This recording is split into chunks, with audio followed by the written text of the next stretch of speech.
नमस्कार। महात्मा गांधी की हत्या को 75 साल से भी ज्यादा हो गए हैं, पर आज भी ये घटना और खासकर नाथूराम गोडसे का नाम गहरे विवादों में घिरा हुआ है। बिल्कुल, एक तरफ वो राष्ट्रपिता के हत्यारे हैं, इसमें कोई दो राय नहीं। हाँ, और दूसरी तरफ एक ऐसा वर्ग भी है जो उन्हें देशभक्त के रूप में देखता है। ये गुत्थी सुलझने के बजाय शायद और उलझती जा रही है। सही कहा, और इसीलिए आज हम कोशिश करेंगे कि इस जटिल विषय की परतें खोलें। हमारे पास कई तरह के स्रोत हैं, अदालती दस्तावेज हैं, ऐतिहासिक लेख हैं, किताबें हैं, यहाँ तक कि गोडसे के अपने बयान और उनके परिवार के दावे भी हैं। तो चलिए इसी में थोड़ी गहराई तक जाते हैं। बिल्कुल, हमारा मकसद किसी को सही या गलत ठहराना नहीं, बल्कि जो स्थापित तथ्य हैं उन्हें सामने रखना है। गोडसे का मकसद क्या था, ये साजिश कैसे रची गई, और वो कौन से सवाल हैं जिन पर आज तक बहस होती है, उन्हें समझने की कोशिश करेंगे। ठीक है, तो शुरुआत करते हैं उस दिन से। 30 जनवरी 1948, दिल्ली की बिरला हाउस की प्रार्थना सभा।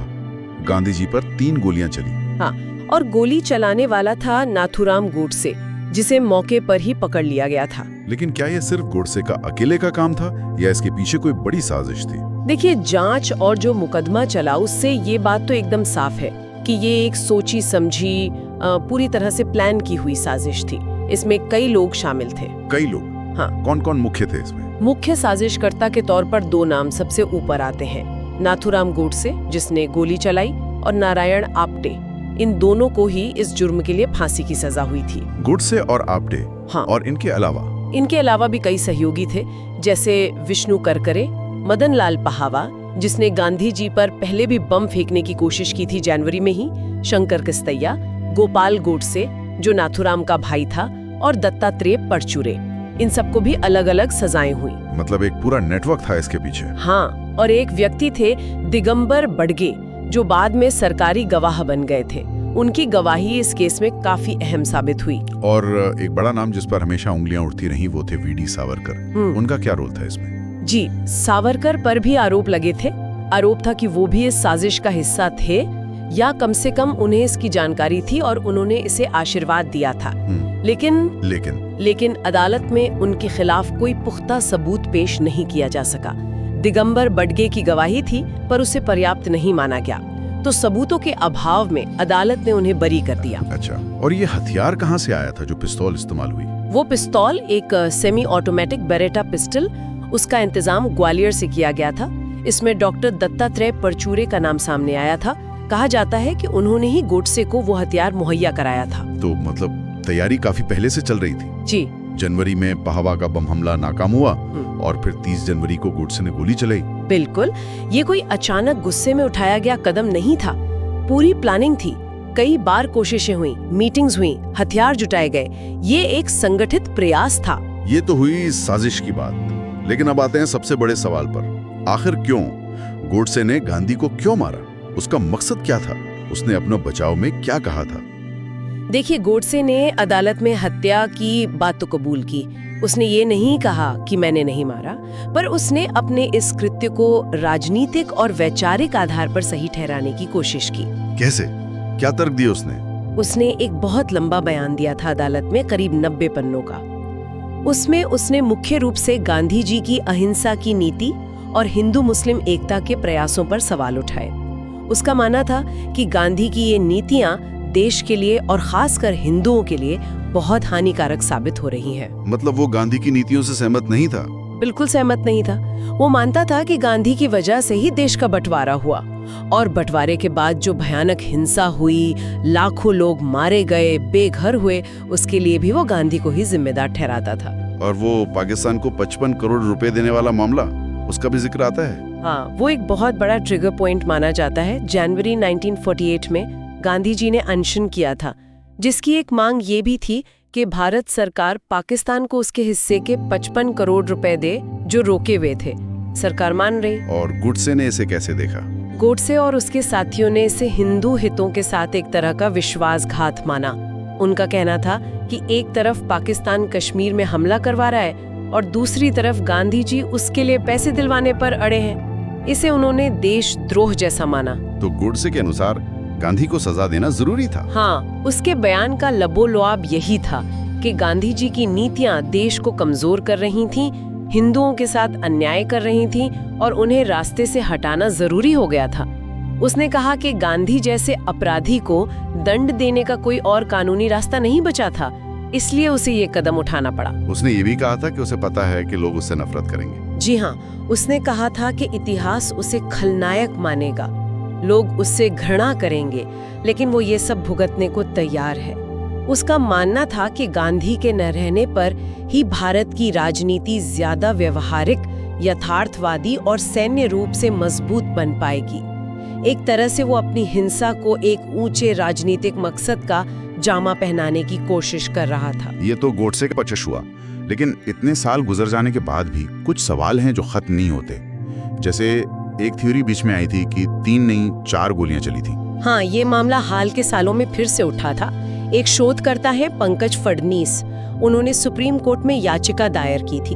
उनका दावा था कि चौथी गोली भी चली थी जो शायद किसी और ने चलाई हो और इस पूरे मामले की दोबारा जांच होनी चाहिए। तो कोर्ट ने क्या कहा? कोर्ट ने 2018 में ये याचिका खारिज कर दी। सुप्रीम कोर्ट ने साफ कहा कि जितने भी चश्मदीद गवाह थे जिन्होंने मौके पर सब देखा, उन सब के बयान सिर्फ 3 गोलियों की पुष्टि करते हैं। गांधी जी की पोस्टमार्टम रिपोर्ट में भी 3 गोलियों के जख्मों का ही जिक्र है। और मौके से सबूत? मौके से भी पिस्तौल के 3 ही खाली खोखे कारतूस के खोल बरामद हुए थे। तो कोर्ट का मानना था कि चौथी गोली की थ्योरी का कोई आधार नहीं है, ये सिर्फ एक अटकलबाजी है। ठीक है। और एक और पहेली जिसका जिक्र आता है वो ग्वालियर वाली पिस्तौलों की है। कुछ एक ही सीरियल नंबर वाली 2 पिस्तौलें मिलने की बात। हाँ, ये वाकया भी रिकॉर्ड में है और थोड़ा अजीब जरूर है। जांच के दौरान ग्वालियर में पुलिस को 2 अलग-अलग लोगों से, एक डॉक्टर परचूरे और एक और व्यक्ति जगदीश प्रसाद गोयल, 2 पिस्तौलें मिलीं जिनका सीरियल नंबर एक ही था, 719791। एक ही सीरियल नंबर की 2 पिस्तौलें, ये कैसे हो सकता है? ये थोड़ा रहस्यमय है। हो सकता है कि नंबर डालने में कोई गलती हुई हो या कोई और वजह रही हो। लेकिन ध्यान देने वाली बात ये है कि जिस पिस्तौल से गांधी जी की हत्या हुई थी वो इन दोनों में से कोई नहीं थी। हत्या में इस्तेमाल हुई बेरेटा का सीरियल नंबर अलग था, 606824, और वो परचूरे ने ही गोडसे को दी थी। तो उन 2 समान नंबर वाली पिस्तौलों का क्या हुआ? उनकी गुत्थी कभी पूरी तरह सुलझी नहीं।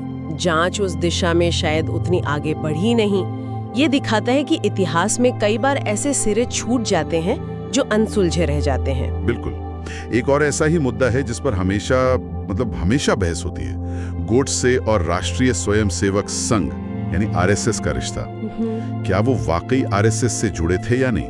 ये एक बहुत ही विवादास्पद पहलू है और इस पर 2 बिल्कुल अलग-अलग नैरेटिव्स चलते हैं। क्या है वो 2 नैरेटिव? पहला नैरेटिव आरएसएस का है।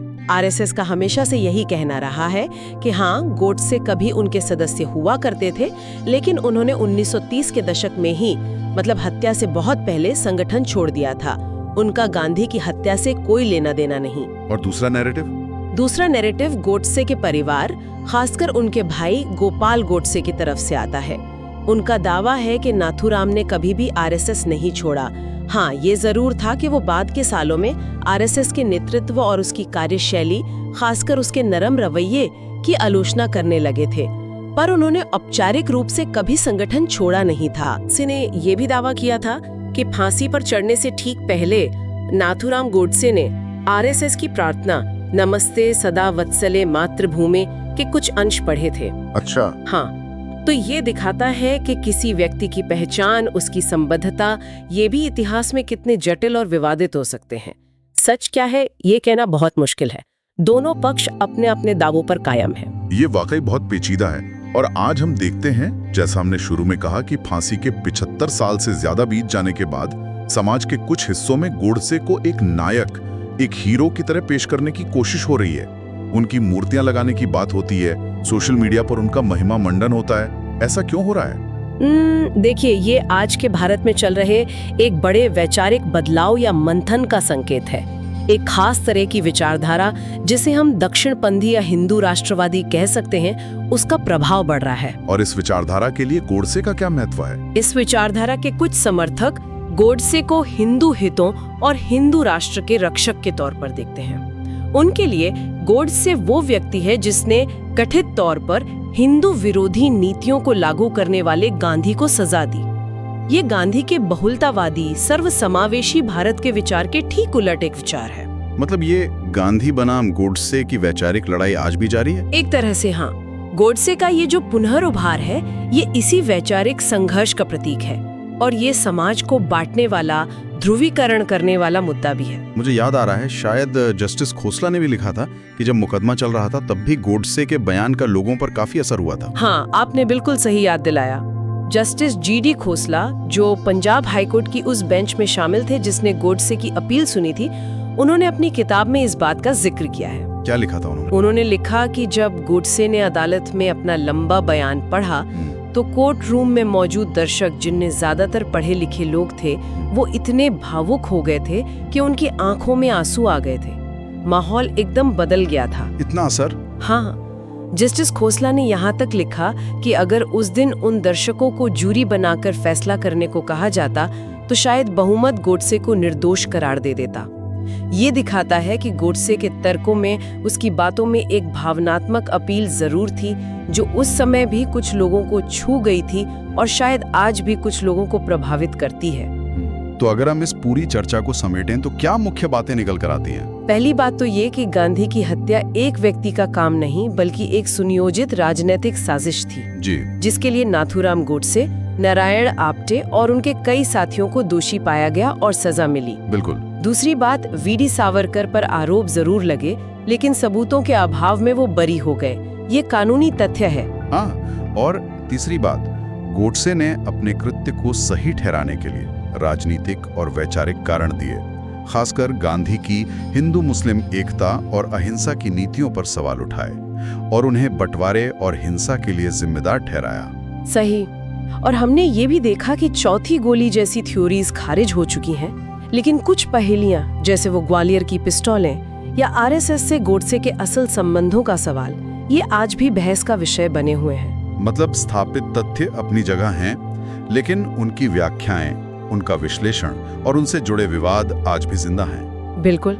इतिहास कभी भी एक सीधी लकीर नहीं होता, उसमें कई परतें होती हैं, कई दृष्टिकोण होते हैं। तो अंत में ये सारी बातचीत हमें क्या सोचने पर मजबूर करती है? शायद यही कि ऐतिहासिक घटनाओं और खासकर ऐसे विवादास्पद व्यक्तित्वों का मूल्यांकन समय और विचारधारा के साथ कैसे बदलता रहता है। हाँ, और ये हमारे सामने एक बहुत महत्वपूर्ण सवाल छोड़ जाता है। आज के भारत में जब हम इतिहास के ऐसे जटिल, दर्दनाक और अक्सर विभाजनकारी अध्यायों को देखते हैं तो हमें उन्हें कैसे समझना चाहिए, उन पर कैसे बात करनी चाहिए, कैसे एक स्वस्थ और खुली बहस की जाए जिसमें हम तथ्यों का सम्मान करें, अलग अलग नजरियों को समझें, लेकिन साथ ही वर्तमान को अतीत की कड़वाहट का बंधक ना बनने दें। ये एक बड़ा सवाल है जिस पर हम सबको सोचने की जरूरत है।